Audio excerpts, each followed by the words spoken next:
الحمد لله رب العالمين والصلاة والسلام على أشرف الأنبياء والمرسلين نبينا محمد وعلى آله وصحبه أجمعين وبعد السلام عليكم ورحمة الله وبركاته أحبتي في الله إخواني وأخواتي أسعد الله أوقاتكم بكل خير إن شاء الله تعالى waxaan jecelahay in caawa aan la wadaago qissa cajiiba qissa ku saabsan gabadh wanaagsan oo saalixad ah oo mutadayinad ah oo maaragtay damcay nin maaragtay faasiq ah oo daacadda Ilaahay ka baxay oo helo macaasi isla markaana uu ku yiri maaragtay waxaan rabaa inaan ku guursado ayaan rabaa kadib gabadhii ayaa waxay ay ninkii ku tiri maaragtay anigu qof saadan oo kala ah ma doonayo inaan maaragtay la noolaado lamana noolaan karo mana heshiin karno saadaradeed halkaan ugu kala daa in kala hawshaas maaragtay xaggaygaan ka suurtagelay marka qisadani waxay ka dhacday horta culimo waaweyn sida ay sheegeen iyaguna ka soo wariyeen culimo kale waaweyn oo looga qaateen ah oo aan been iyo maaragtay iftiraa iyo laga filaynin waxay ka dhacday waddanka Sacuudiga ay ka dhacday marka ninkan markii ay gabadhii sidaa ku tiri ay maaragtay tiri qof wanaagsan oo ehlu diin mooyaane qof adigoo kala ah maaragtay lama noolaan karo qorshahaygana kuma jirto in la noolaado ayaa wuxuu sameeyay wuu soo fikiray wuxuu markaa yidhi maaragtay sideen ku qiyaabayn kartaa daba gabadhan saad ku soo xerogelin kartaa kadibna wuxuu damcay inuu isbeddel sameeyo oo tagayur sameeyo naftiisii soo bedelo wax ka soo bedelo waxa uu bilaabay salaadii marka hore salaad ma tukan jirin in salaad tukada ma ahayn salaadii buu degdeg u bilaabay masaajidku safka hore tegay suuqii war wanaagsan baa u galay dadkii waxay yiraahdeen maaragtay ninkii Ilaahay faraj buu furo ninkii hebel ahaa waa hagaagay ciyaal siigaha waa hagaagay oo masaajidka safka hore ayuu ku tukadaa bay yiraahdeen ila dadku waxa weeye masaakiin iyagu waxa la yiraahdaa dadka yaani waxa weeye ishoodu waxay ku dhacdo waxay maqlaan iyo waxay arkaan alxawaas alkhamsa daramiyaasha shanta wixii ay maaragtay u sheegaan ee u gudbiyaan maskaxooda ay dadku sheegaan marka dadkii waxay arkayaan ninkii oo masaajidkii fadhiya oo safka hore ku tukanaya oo dharkii iska bedelay oo timisi fiican u jartay oo maaragtay isagaajiyay oo maaragtay ay arkeen ma sha Allah waa ninkii bal hawa isbedelay ma sha Allah safka hore ku tukada waa ka yaani asxaabtii Axmed waa ka haray beentii iyo balaayadii sheeg jiray dadkii xumaa iyo macaasi oo dhan faruq ka qaadi biiday ma sha Allah warkii gabadhina waa gaadhay ilaa waa dad magaalo ku wada nool oo meel wada joogay ilaa gabadhii baa warkii gaadhay ninkii hebel ahaa ma maqasheen yaani sidoo isu bedelay ma sha Allah ninkii waa isbedelay cajiib buu noqday kadibna sidaas markii ay dhacday ayaa ninkii maaragtay gabadhii dootana ku soo khreeciyay wuxuu yiri hawshii maaragtay waan isbedelay nin fiican baa noqday waadiga warkayga waad haysaa masaajidka safka hore ku tukadaa de waxa weeyaan hawshii aniga maaragtay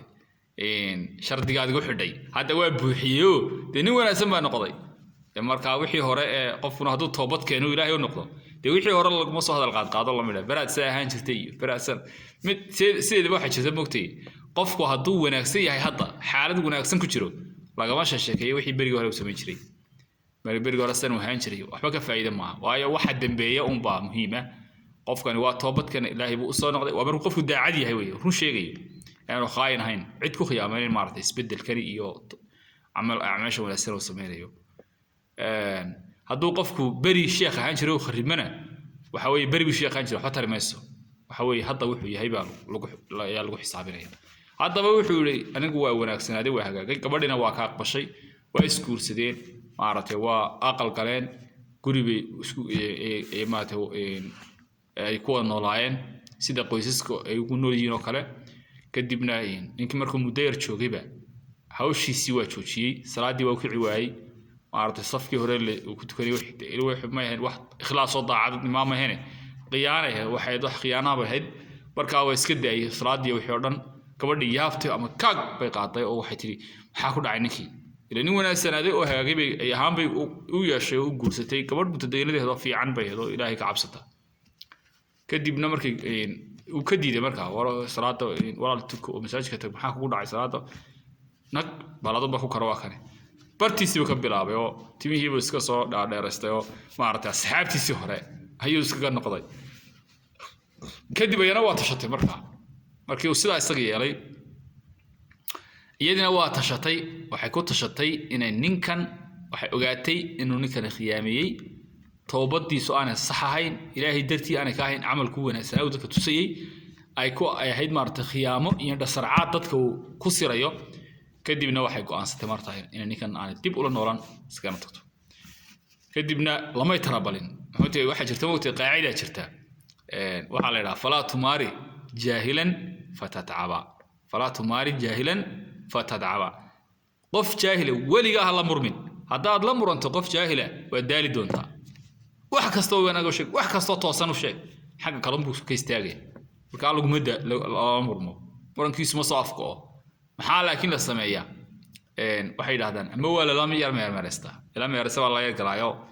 waa la yar meermeerista isaga marka daaliya marka daba haraya ama waxa la sameeyaa maartay go'aan adag baa laga gaaraa oo aamusan adigoo aamusan oo qaylin ayaa go'aan adag laga gaaraa awada midun bay noqonaysaa laakiin haddii aad tiraahdo la muran oo qanci oo maartay hadalka la sii wado waxa weligii adun bay ku daalayo waxaana ka filan karo boodana meel kale boodana ka tuuray arrinko marka lagu daalo gabadhii marka waxay ku tashatay in maartay ay ninkan khiyaano marka ayaan u dhigto oo ay ku tiraahdo maartay aabiyo hooyan soo booqanina maanta waxa weeyaan inaka gaarigi bay ka haysteen gurigii aabaheedii hooyadii deganaayeen ay maartay geysay kadibna albaabkii bay garaaceen dhag albaabkii garaaceen albaabkii markay garaaceen ayaa markaa waxay waa ayo ayaa la yiri markaas ay waa hiblaayo iblayo waa laga furay albaabkii ila qof gurigii waalidkiisa tagay guriga hooyadii abii tagay albaabkii laga furi waayay albaabkii waa laga furayo dabeetana way ka horgashay markay ka horgashay isagina way ka xidhay qab bay kaga siisay albaabkii خلاص maxaa dhacay oo dhadhow albaabkii soo garaacay aniga iyo adiga way aniga iyo adiga way noo kala dhamaatay aniga iyo adiga way noo kala dhamaatay ku tiri bartaasay ay martay ugu xidhay warkii ciil dadkii muxuu sameeyay gabadhii guriga hooyada tagtay marka de waa tilka bitilka isku tuur isagoo markii hore maartay khiyaamo soo dhigay oo maartay soo ciyaarsiyo oo maartay faasiqa gabadhan mutadiinada maartay oo maartay beenta u sheegay ku yiri waan hagaagay waka iyana waxay tiri hala tarabaline adiguna guriga hooyada iyo aabaha iskaga noqoona isagana wax ku tiraada oo soo booqanayna هذا سوا شيء سنو سوا يا هذا شيء كلو كيني موتي مركا سيدي بك مارتي هذا بنيكي واحد لسيكو مهارين نيكي وحده معي إنه قبرنا سحر ولا قهتنا اللي هو أن نحن مارتي أنا وأنا سنيني هذا أنا وحده قبرنا إنسان كسوع لك وأنا سحر وسمية ويقول لك صنع قطع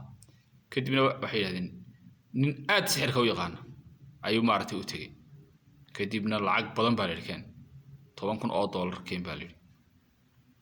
وايه هيه طبعاً كده بيحيي نكيس سحرارها مارتي مركا وحويين سحر كيسي وأدكسدي مارتي جنوده وحي لا شقين جري بو قدره gabadhii dabeetana waxa li waxay dhaadeen way ka soo noqdeen markay junudihii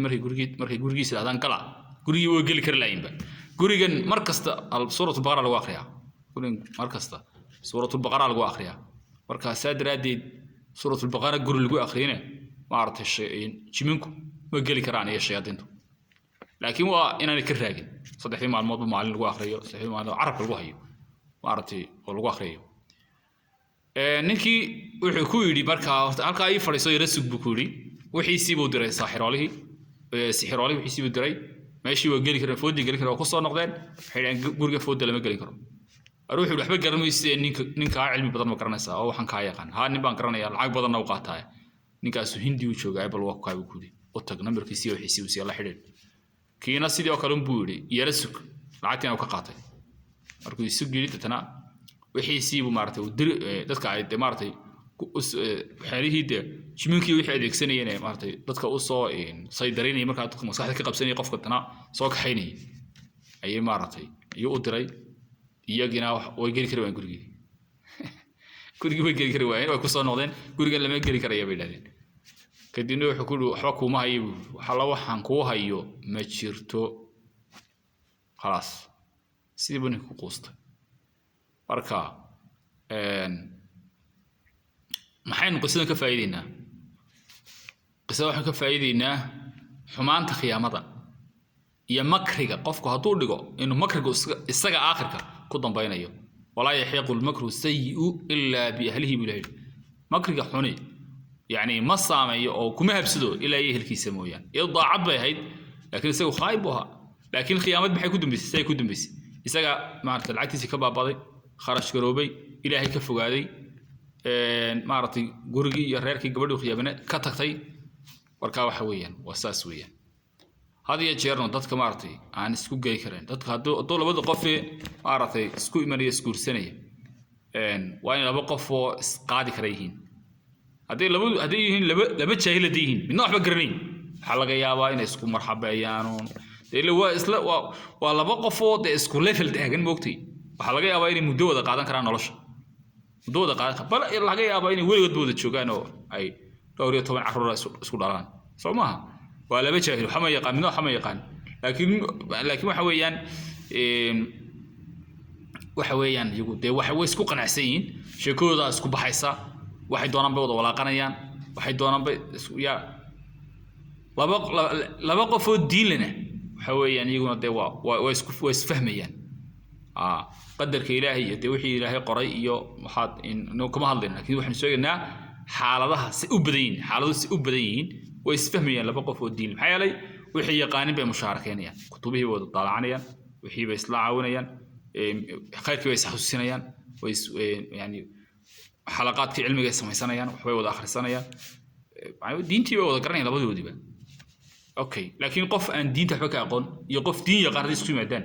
waa adeeg weeyaan noloshaas adeeg bay noqonaysaa noloshaas adeeg bay noqonaysaa sababtu waa maxay inta badan qofka diinta yaqaan ee fahamsan diinta ayuu cagta saaraa hadduna qof shaydaan wato ahayn oo aanu kutubo xorin oo kharibin diintu cagta saaraya shay kasta oo ku talaabsanay wuxuu leeyahay maxaa daliile maxaa u daliila maartay halkaas ka miisaya wax kasta oo daliil ahayn ka hor imanaya qofka jaahilkiina daliil ma yaqaan wuxuu yaqaanaa dadku soo dhaqmaan halka qofka ilaahay muxuu yiri rasuulku muxuu yiri oo maartay raaciyo qofkuna wuxuu raaciyaa maxay dadku sayeelaan xaafiya dadku waxay yiraahdaan wax fiican oo yaqaanin wax fiican oo arkaya dadku waxay wax wanaagsan wax xun u arkaan inay xunta u arkaya waxa laga yaabaa dadka kula yaabaya inuu in badan maskaxdiisa ku jirto dadku way kula yaabayaan qofkana in badan maskaxdiisa wax ku jirta ilaahay baa ku arkay oo waxan hadaad samayso waa kugu xaaran waxa laga yaabaa qofka aan diinta maartay ku fiicnayn diinta inuu beenta iska sheego oo isiraado hadaad run sheegto dadka kula yaabaya kadibna been sheego qofka diinta ku dhaqmayana beenta kuma dhaqmo beenta ma sheego halkaas iska qabsanay maxaad saawtilaad beenta u sheegtay hatta anagu ma dadka nala yaabay maxaan waxa weey marka isma fahmaan waxaan garanayaa nin maartay sheekha oo gabadh aan maartay diinta aqoon lahayn gursaday oo maartay marka waxa weeyaan gabadhan ma sha Allah qurux markay noqoto waxay ahayd gabadh aad u qurux badan oo qiimo badan bay ahayd oo qurux waliba dabiici ah oo tii ilaahay u dhaliyay bay lahayd ma tu samayeen oo waxa weeye way waqtigan ka waramaya wax weeyaan 91kii iyo 92kii meelahaas waa muddo hore muddo fog weeyaan oo dayminka la oran karo waxa weeyaan waa sodomeeyo sano weeyaan wax yar baana inaan yaro iskuulka dhigtaan iskuulka hoose waliba iskuulka hoosaan uu qayb ku jiray marka waxa dhacday marka maartay